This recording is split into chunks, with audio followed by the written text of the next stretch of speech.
Paripun Bapak Kodradi pundhaning kula sak mangke lenggah ngasta pengurus Senawangi. Saya kuat ya Nduk Senawangi. Amin. Mila pancen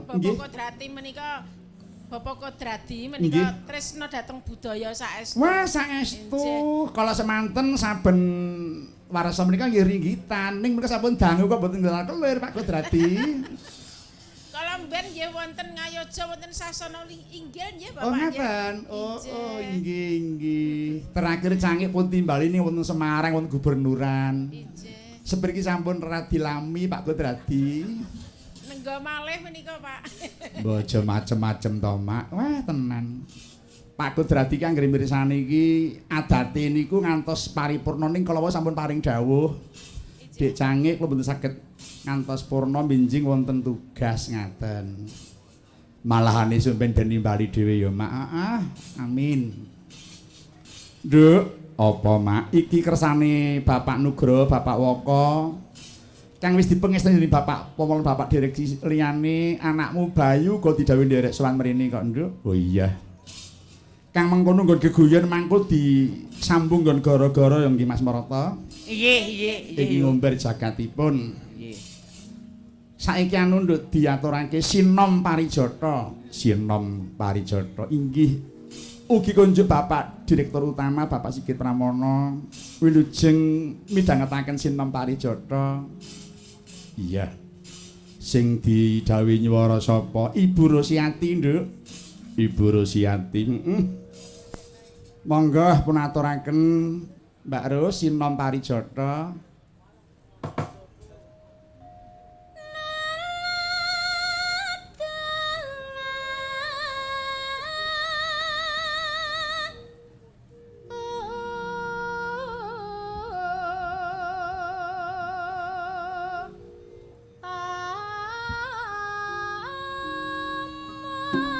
Sing kakung haji sing putri sregep ngaji pancen ya ngono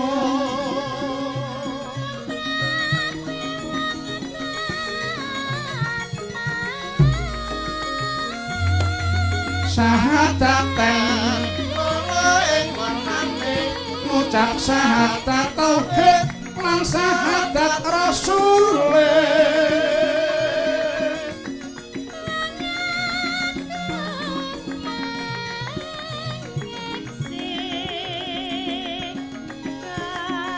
sholat 5 waktu iku yakti dadi laku bener mangkono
Saya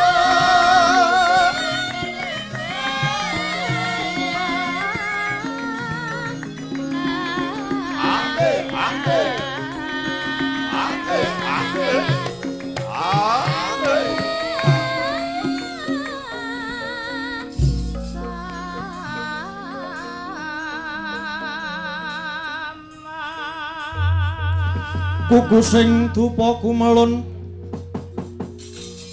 ngeningken tiasa ngabekit kawengku sagung jajahan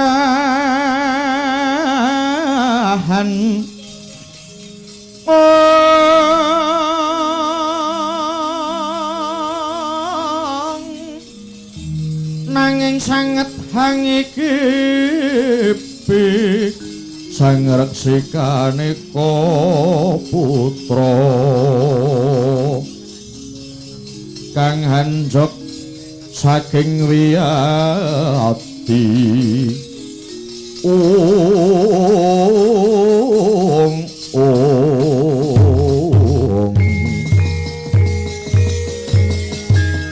tansah marep pamoring suksma sinuksmaya winahya ing asepi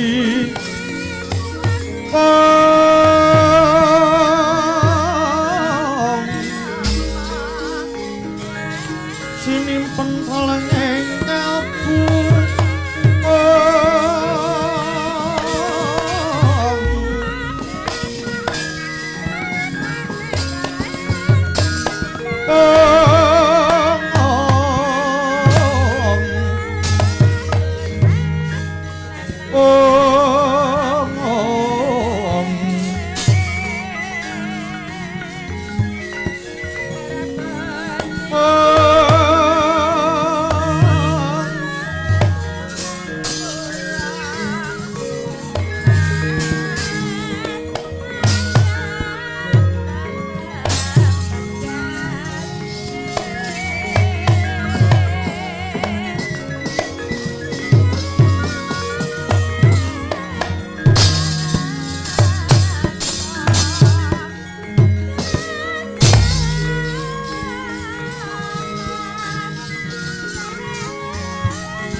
Dawuh man.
Ridu mawur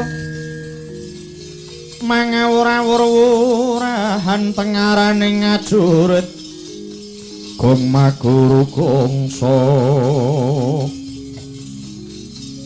Tetekaya butula ora panjriting turangga estrim nyuwang tuwaca kang kagitir perkata ingkang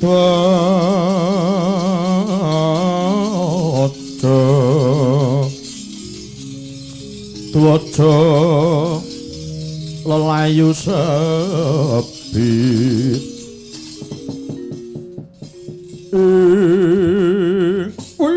lah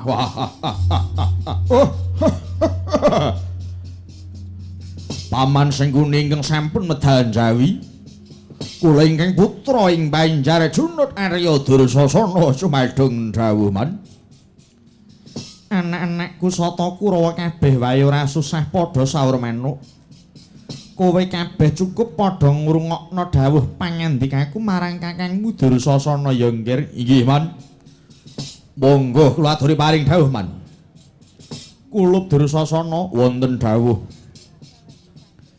iki mau kakang Durna wis saguh mbata Lesmana Mandra Kumara nggone bakal nggayuh wahyu cakraningrat wah dados bapa Durna sagah mbata iman saguh nggih malah dina iki uga anakmu Lesmana bakal kakanthi mlebu nyang alas Krendayana eneng kono mengko wiwit diulang patrape wong tapa brata pamriya dimen lerem pancandriyane muga-muga wahyu cakraningrat gelem mencok wis ngger Dursasana cekake pisan iki ora bakal gagal oleh Lesmana nggayuh wahyu kulup wah nggih man kula nderek bingah dene mbahne Durna sampun sagah nenuntun anak kula Lesmana mugi-mugi man Lesmana saged mboyong wahyu cakraningrat Durmagati kula wiwit mau tak lirik polatanmu kok sajak ora pati beres ora guneman apa-apa ning lambemu kok mencap-mencep mripatmu ketal-ketil kuwi duwe karep apa kula niki wau jane lagi wegah guneman lho man ning gandeng kula sampeyan jawil mila kula nggih kepeksa matur piye aturmu Durmagati kula niku pun jeleh kok Lik jeleh perkara apa jeleh ngrungokke pidhato sampeyan niku lho seprana seprene sing dirembuk kok mung kuwi-kuwi wae wong kok ora duwe inisiatif babar pisan lupute perintah goleh wahyu ya perintah ngarak manten lupute ngarak manten ya perintah kon mateni Pandhawa mung werna telu niku pakem sampeyan Lik mongko telung bab niku mau semua belum pernah berhasil coba renungkan sejenak golek wahyu ora tau entuk gitu rabi ora tau gathuk apa meneh ngancam mateni Pandhawa jan blas ora jigos lah wong kaya ngono kok isih nekat wae lho jan gumun tenan kula niku ampun sampeyan niku Pak kula cilik kula dol sak payu-payune tenan kok Lik Durmagati kula wong urip mono diwenangke budidaya ya Lik perkara wingi-wingi ora berhasil ya bening kanggone sing kuni usahake kudu terus menerus aja nganti patah semangat Durmagati niku jenenge ngelmu perngeyelan mbreguda nggugu karepe dhewe mboten purun nampilan nyaring penemuning liyan wong tuwa kok senenge ngeyel tur nekat mula anak putune kiting jlemprah ra karuan Durmagati kula kowe nek isih seneng melu aku kudu manut peraturan kene ora kena celemang-celemong ewadene nek wis ora kerasan ya wis kana golek rombongan liya wae oh nggih manut nggih Dursasana wonten dawuh man aja dikendhani nggonmu dandan malah kepara padha kencengana ayo tak kanthi budal ngiringke anakmu Lesmana nyang alas Krendawahana lho nggih sendika man lan perintahno marang para wadya alas Krendawahana kudu diawur-awuri janur kuning mubeng tepung gelang. Mengke kriyen, Man? Lah kok dadak angge ngoten niku pamrih napa? Sapa wae ora kena mlebu jroning alas kono yen ora entuk malilah saka aku. Dene pamrihe sing tapa brata eneng kono ngemungno anakmu Lesmana wae. Liyane aja nganti ana kang melu-melu golek wahyu cakraningrat. janji sing tapa mengko mung Lesmana dhewe wahyune mesti mencok marang anakmu. Sabab arep golek pencokan liyane wis ora ana kuwi pamrihku Dursasana. Wah. Lah nek ngoten man. Mongko saeling kula alas Krendayana niku rek sanes wilayah Ngastina niku bumi merdika lho man. Lah kok sampeyan wani damel peraturan mageri janur kuning ngoten niku anapa mboten kleru? Dursasana wonten dawuh. Mula iki kabeh pancen wis tak jarak. Nadyan Krendayana kuwi bumi merdika ning arep tak gagahi dhewe. Sapa sing malang-malang tak putung rawe-rawe tak rantas. Ayo harap ngopo? Kasar wani alus ya wani cekake. Oh, nggih mpun nek ngoten. Niku tegese paman senguni mpun niat ajeng jarak perkara pancen tak sengaja le. Nek ana dosane tak sanggani dhewe. Kowe aja do melu nyangga. Kang Mas Dursasana, piye pun Mas sampun dielekke. Enggak ditutke mawon. Modar kajenge urip kajenge. Mriki mung kantun ngetutke king mburi. Kaya ngono jare arep nyangga dosa yen ana apa-apa ya minggat sik dhewe kuwi apa? Bandane diusungi kabeh. Alah. Man mbok empun. Swatama wonten dawuh rasa ngrungokke rembuke wong kucluk. Ngendhoni laku metu njaba perintah para wadyabala nana ngestaken dawuh paman. Mundur sang Aswatama. Undanging para wadyabala samya sawega. Umyung swaraning bendhe beri.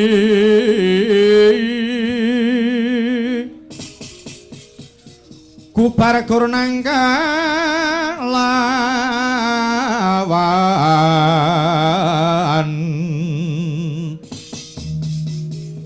Pok sur tempur miwang suling pepandang dalu tak bandera miwah kakondo mawarana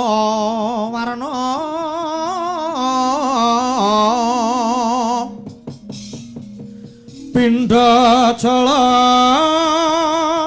tiyan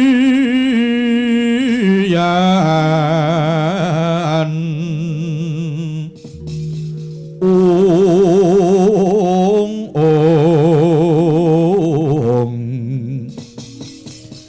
asrika wurayan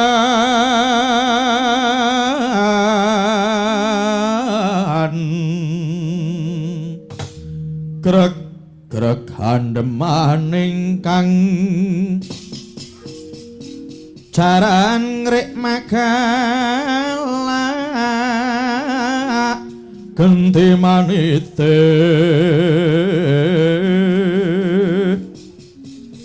pamekaira risang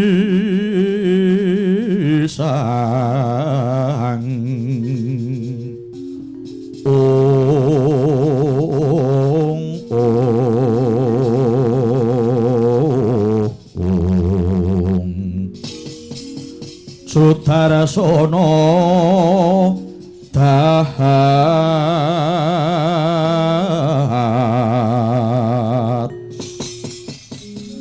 kendali rangah manjing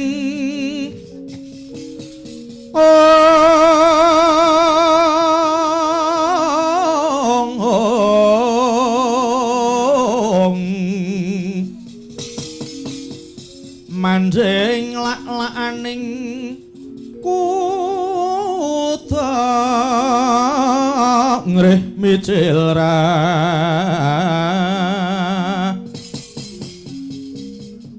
kadya tuk suma rambah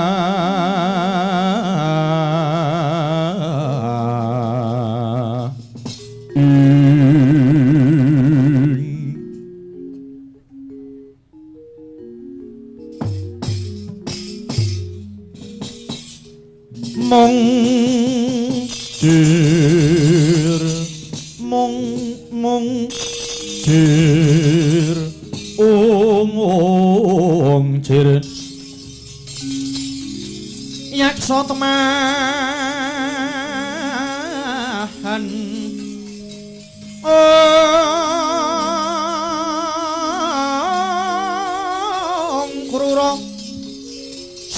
panaut yitna sang Narapatmaja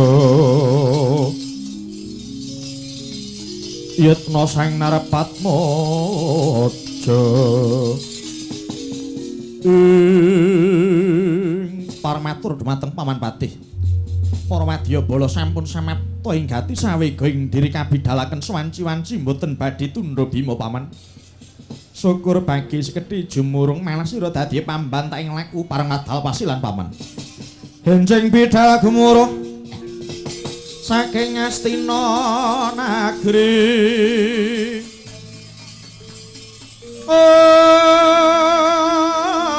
Gung ingkang Palakuswa prapusananira Lir Surya Wedalira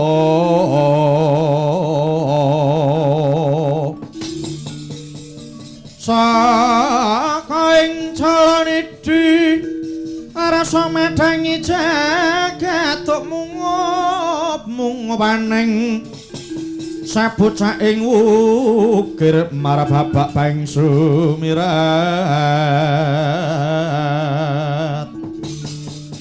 kena soroting surya nampek mega lan gunung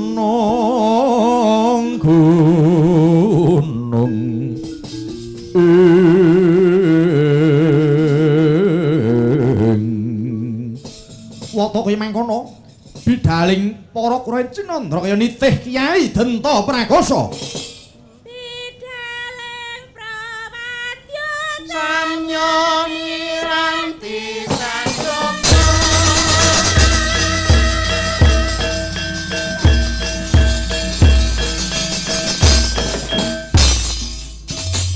enjing bidaku murah saking negeri Kastina ingkang Palakuswa prapusananira lir Surya Wedalira saking calanidi arsa madangi jagat mungup-mungupaning sapucah hey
Umyung swaraning wadya kang lumampah kumpul sajuru-juru watata tancaro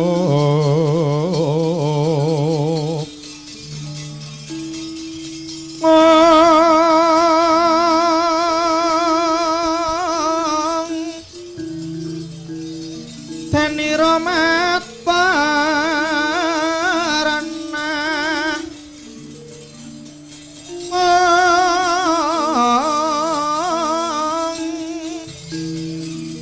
Tuwaja miwang bendheng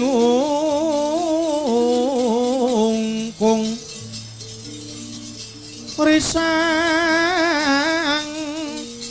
aswata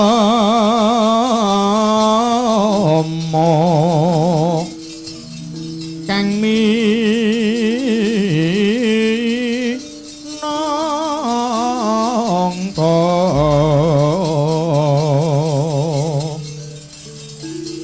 cucuk ing prawadyabala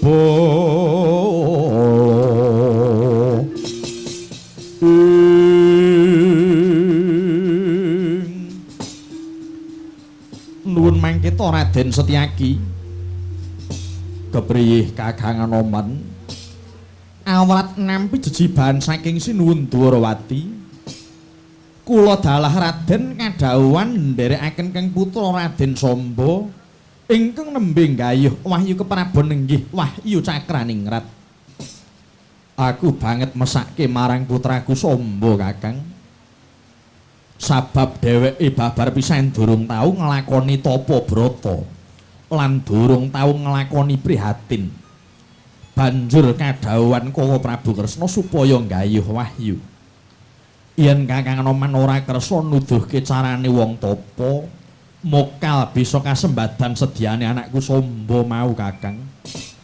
Inggih Raden. Sagadu ing pangertosan kula, mangke kula badhe nyaosi cara supados Raden Samba saged nglampahi prihatos.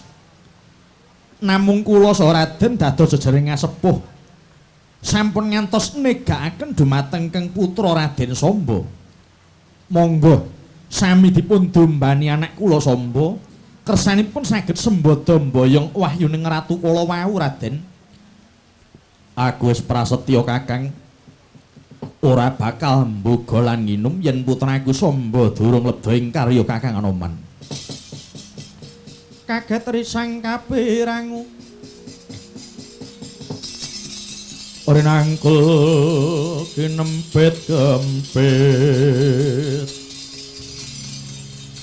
dosang retnaning bawana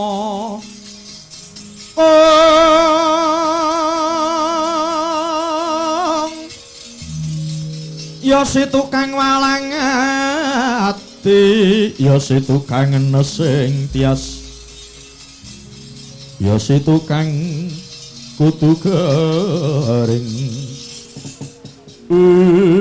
Raden Setyaki, apa Kakang ngajeng menika teka wonten barisan segelar papan nitik umbul-umbulipun mboten pangling menika barisaning para Kurawa Raden. Ora pati ndugamana duwe karep apa dene laku ning barisan Ngastina kok ngener marang pernah awake dhewe Kakang. Cobi monggo dipun panggi ingkang kanthi sae Raden, tak jaluk Kakang Senggana aja ninggal marang kaprayetan. Ayo tak derekke nemoni Kakang. Miwat langening kalang Iwana gelar panta muncar tinon lerek kekunang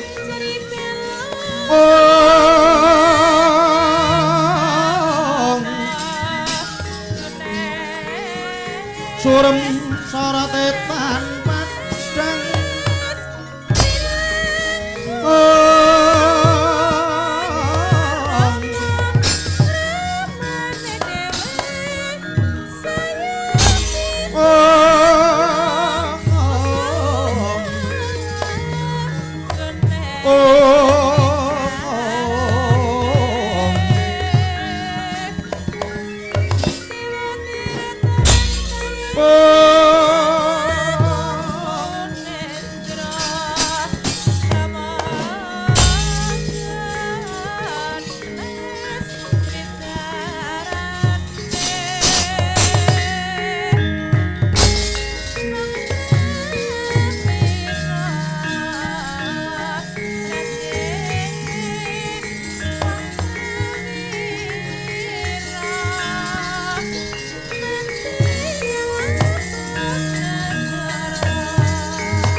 sikra cangcut kumregut ngembat wadhang rabasa mungsuh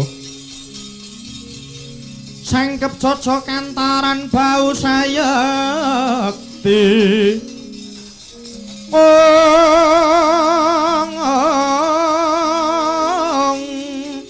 dingolena prapteng lampus sirna madyaning palugon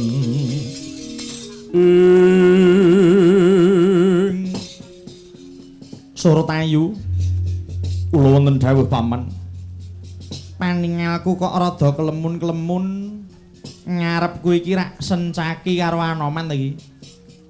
Inggih leres paman, menika Setyaki kalian Anoman. Bener leres. Oh iya, kanca mripatku ki keri dadi rada rapati permana. Kakang Anoman, Raden Setyaki wonten dawuh sing ati-ati lho Kakang. Sakjroning awake dhewe njampangi anak Mas Raden Samba iki ana gerayak teka. Gerayakipun pundi? Lah Sengkuni kuwi rak benggol penjahat ploso jenar to kuwi. Duh Jan. Sabar.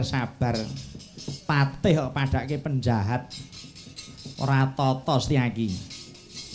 Sengguni. Dampyak-dampyak nggawa prajurit gelar sepapan kuwi arep menyang endi, Sengguni? Sadurunge tak wangsuli pitakonmu, luwih dhisik kowe ngakuwa ana gawemu apa, kowe wong loro kok tetenguk eneng kene. Njampangi anakku lanang Raden Sombo kang lagi tapa brata nyadang tumruning wahyu cakraning ngrat ana ing tengahing alas Krendawahana. Saiki genti ngakuwa, kowe arep menyang endi? Ngawat-awati putuku Lesmana manjing alas Krendawahana golek wahyu cakraning ngrat. Sencaki, Sengguni apa? Apa kowe ora maca pengumuman ngarep kono? Apa kowe ora maca? Mbuh, aku ora gagas. Kono mau rak wis tak tulisi to. Selain keluarga Kurawa dilarang masuk. Lah kok kowe trunyak-trunyuk nyak-nyakan tekan kene iki karepmu ngopo? Sengguni, ana paran. Alas Krendawahana iki bumi merdika. Sapa wae kena ngambah kene waton ora gawe rusak. Nanging gene ya dene kowe jail metakil ngaru biru malang rakuku. Mung padune nggonmu nguja hampek serakah. Ngajab tumruning wahyu nganggo cara nyingkirke satriya-satriya liyane. Ya ngono apa ora? Pancen tak akoni. Alas iki ngemungna putuku Lesmana dhewe sing nyadang wahyu liyane ora kena. Ayo.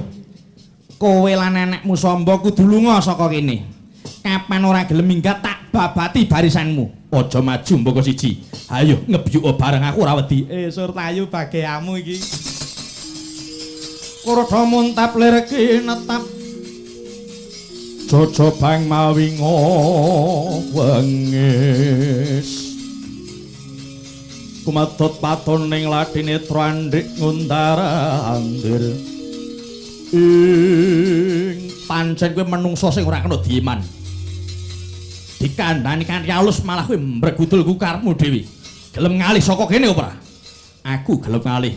Yen wis gumlundung siramu, wah malah jarak perkara menungso iki. Durung tau krungu kondanging Surtayu tau tate mbedah kutha Boyong Putri. Anakmu diapurmu sepira kekuatanmu, cangkemmu.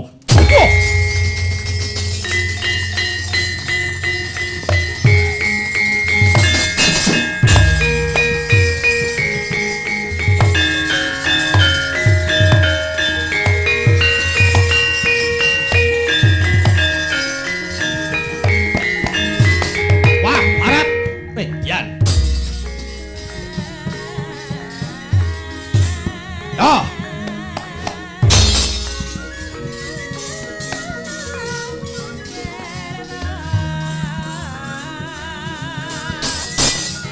Hey. Has. Hey. Ha. Hot. Wah, ho. Ya.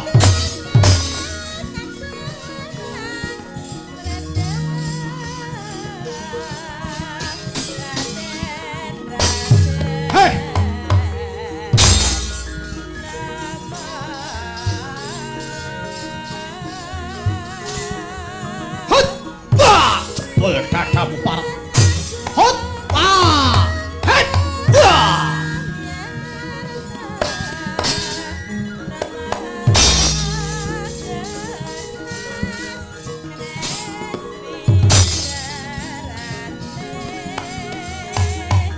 Pas!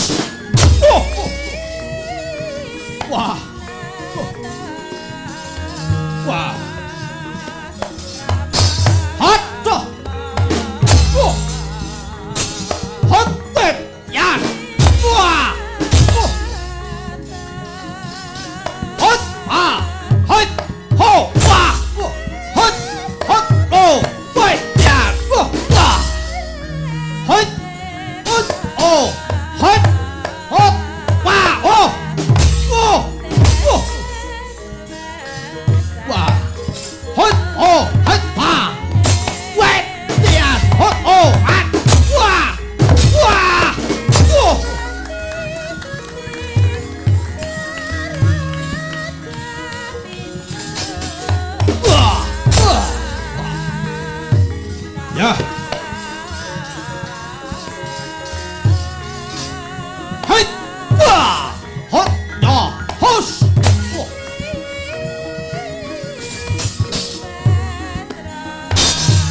Oh!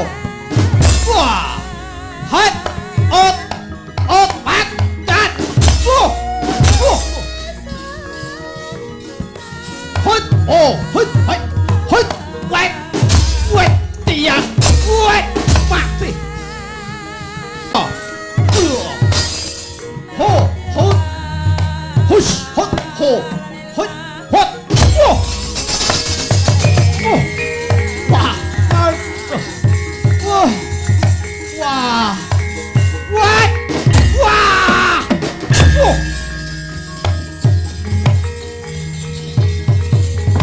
Wah!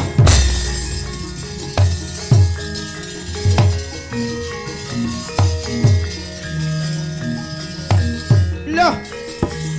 1-0. Ora apa-apa. Isih akeh balaku maju. Mundur.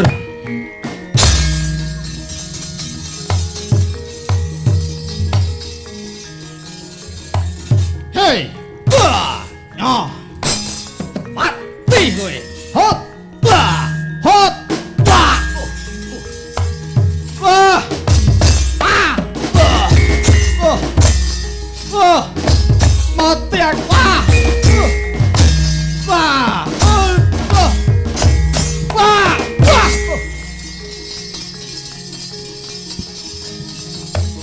Wah! Ah! Ah! Hot! Wah! So!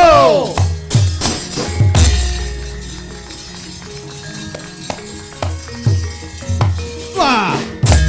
Ya. Tumbakku tadhono parat.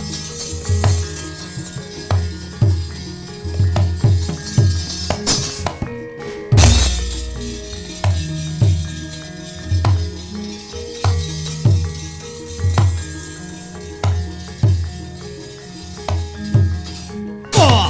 Hot! Hei! Mati kowe. Ah! Oh! Hot! Hot! Hei! Ah!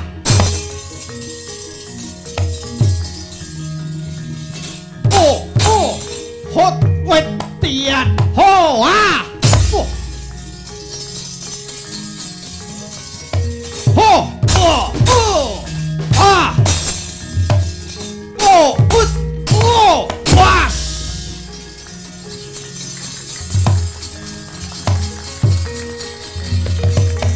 Wah! Oh! Oh! Wah! Wah! Oh! Oh! Oh! Wah! Oh!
Ana apa Begawan Durna? Sabar dhisik mandhek kanggonmu ngamuk. Aku arep takon Anoman. Iya. Ana apa? Iki mau kepiye larang-larang lah kok dadi jotosan kaya ngene iki? Begawan Durna, ana apa? Aku lan Raden Setyaki ana kene iki wigati momong anakku Raden Samba nyenyadang tumruning Wahyu Cakraningrat.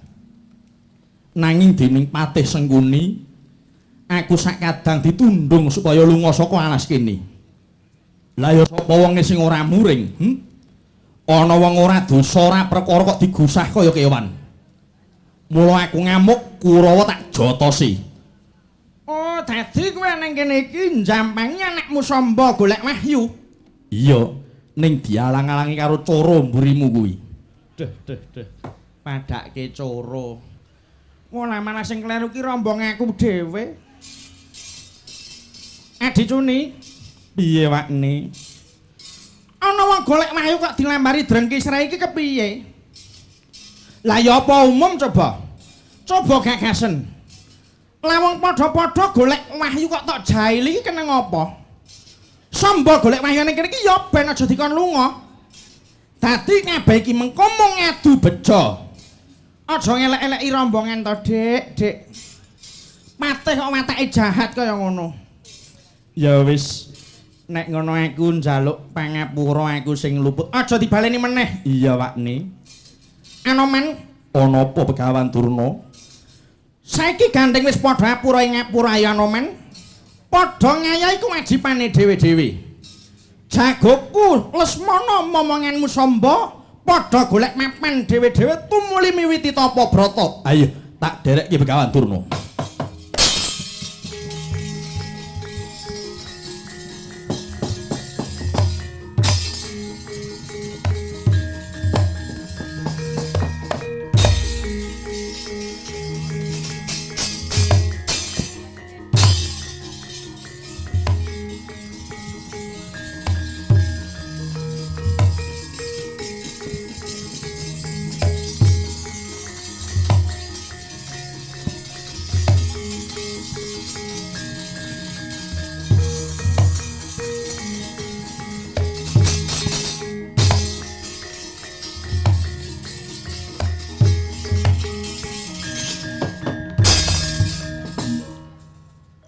Putuku Nggih Lesmana wonten dawuh eyang dene Kang Rama puneyang kadhawan mbata isira nggonmu piniji nggayuh Wahyu Cakraningrat Nger.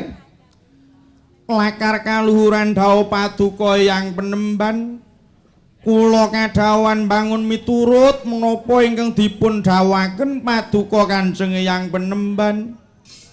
Mila kula nyuwun pitedah kula kedah kados pundi yang ngene ya Nger. Wong gayuh Wahyu mono kudu linambaran tapa brata. Dene tapa brata kuwi saka tembung satatane wong papariman. Dene brata iku laku.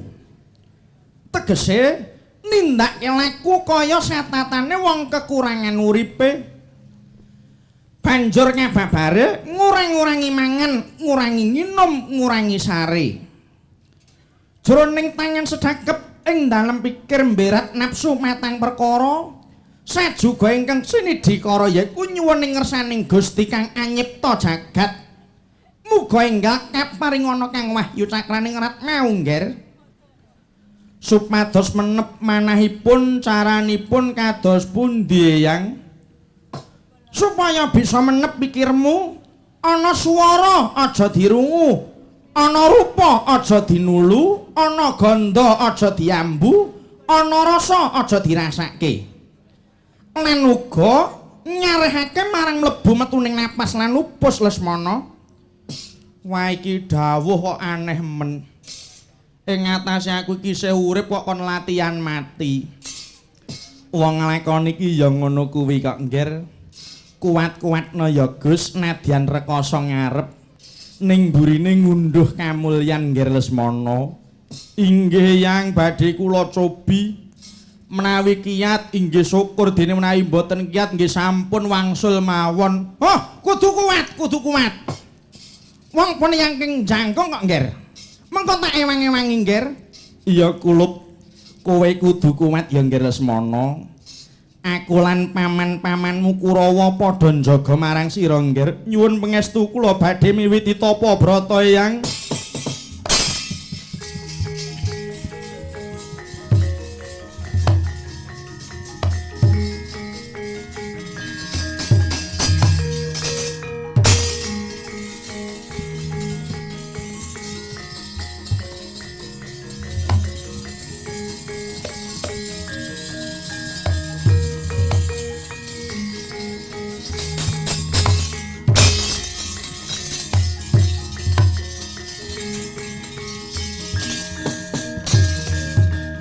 Nggih wau Raja putra Ngastina Raden Lesmana Mandrakumara wis tumapak semedi malah dihening meminta nugraning Hyang Agung mugi pinaringana sih wilasa tumuruning wahyu cakraning ngrat. Wau to lebedyan Lesmana ingkang dereng bontos ing kawruh lepasing Hesti pesating Supena nalika semana kedadak sumengka nggih nyolah tapa brata satemah menceng lajering cipta padha sakala jelek ana dubriksa kamanungsan nenggih wau Pandya Bathari Durga ingkang hangi jawantah dadi kaget Sang Lesmana Mandrakumara.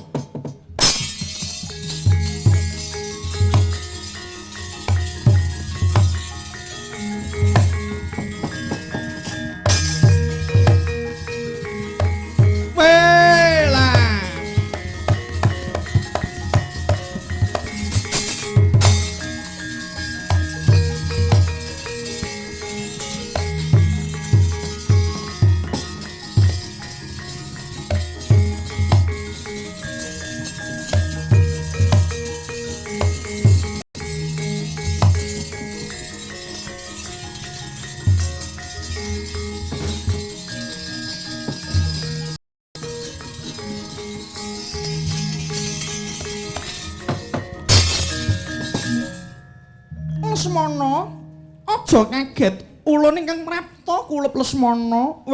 Lah dalah. Tibake mayar wae. Durung suwe nggonku tapa brata mek clorot wahyu cakraning ngrat wis teka. Bocah iki kepiye ora? Ulun iki dudu wahyu cakraning ngrat ya, Ngger. Aja kliru panareka Lesmana. Oh, senes cakraning ngrat to. Dudu, Ngger, dudu. Lajeng panjenengan nika sinten, Mbak? Waduh, widodari kok diceluk Mbak. Bocah kok bodhone kaya ngono. Bebisik ulun sayang permoni ya Bathari Durga cah bagus. Oh, Bathari Durga. Tiwas tak celuk Mbak. Lah wong agem rok ngono to. Bekti kula katur Mandya Bathari. Iya ya Ngger, sembahmu wis ulun tampa Lesmana. Lajeng ingkang wonten wingking menika menapa inggih bangsanipun widodari? Dudu aku dudu widodari. Aku iki Jem sing tunggu gamelan. Jenengku Jem Sukri. Oh, Sukri, heeh. Layak kok dingkluk wae. Kula Lesmana, kula wonten dawuh apa bener yen jeneng kita kepengin gayuh wahyu cakraning ngrat, Ngger? Waduh. Nuwun inggih saestu pukulun, saestu. Mengerti ya, Ngger. Namun kita kepengin gayuh wahyu keprabon mau. Tangih bisane kasembadan yen ora tak biyantu Lesmana. Jalaran wektu iki cakraning ngrat mau ana ing Suralaya dadi pirebutaning para Jawata. Dewa-dewa padha darbe jago dewi-dewi.